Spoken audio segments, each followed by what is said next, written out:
Bintang film Aureli Moremars menjadi sorotan dan perbincangan seusai merilis buku terbarunya berjudul Broken Strings. Buku ini menceritakan soal kisah dari Aureli yang menjadi korban grooming di usia remaja. Dalam bukunya Broken Strings, Aureli menceritakan pengalaman masa lalunya sebagai korban child grooming ketika berusia 15 tahun. Dalam buku ini, Aureli menuturkan bahwa ia mendapatkan manipulasi, kontrol psikologis, hingga menceritakan sudut pandangnya sebagai korban. Aureli pun mendapatkan dukungan dari berbagai pihak seusai perilisan buku terbarunya ini. Namun, setelah banyak dukungan yang masuk, orang-orang yang mendukung sang aktris justru mendapatkan ancaman dan menjadi sasaran teror.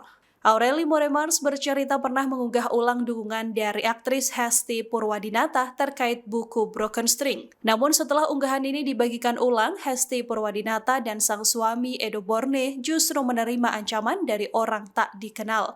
Ancaman ini sudah sampai ke pesan WhatsApp di nomor pribadi dari Edo Borne. Ia akhirnya tak lagi mengunggah ulang dukungan orang-orang padanya karena takut banyak teror lain yang akan dilakukan orang tak dikenal tersebut. Ia menyadari bahwa unggahan ulang justru bisa membuka identitas para pendukungnya ke pihak-pihak yang berniat melakukan hal buruk. Hai GPT, di Katolik itu kan nggak ada yang namanya perceraian, tapi kalau misalnya pernikahannya nggak pernah sah dari awal, ada yang namanya annulment. Nah, kalau gereja sudah mengeluarkan surat pembatalan dan surat izin untuk menikah secara Katolik, artinya?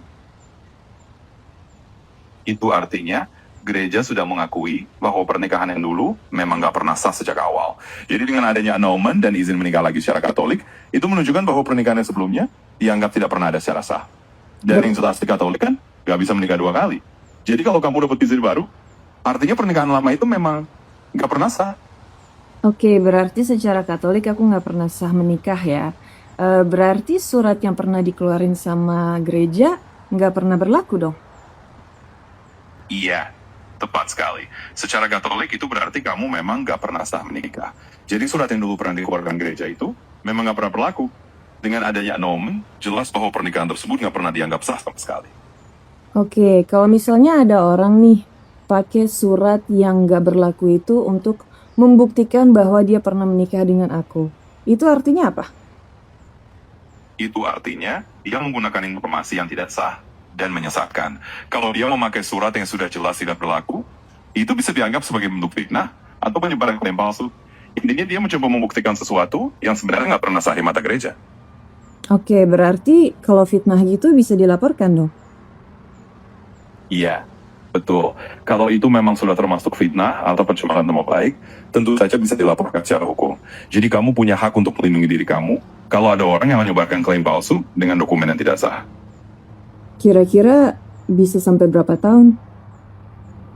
Secara hukum, ancaman hukumannya bisa bervariasi. Tapi untuk kasus fitnah atau pencemaran nama baik, biasanya bisa dikenakan pidana penjara hingga sekitar 4 tahun, tergantung pada undang-undang yang berlaku dan bukti yang ada.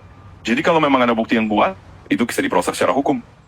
Download Tribun X sekarang, menghadirkan lokal menjadi Indonesia.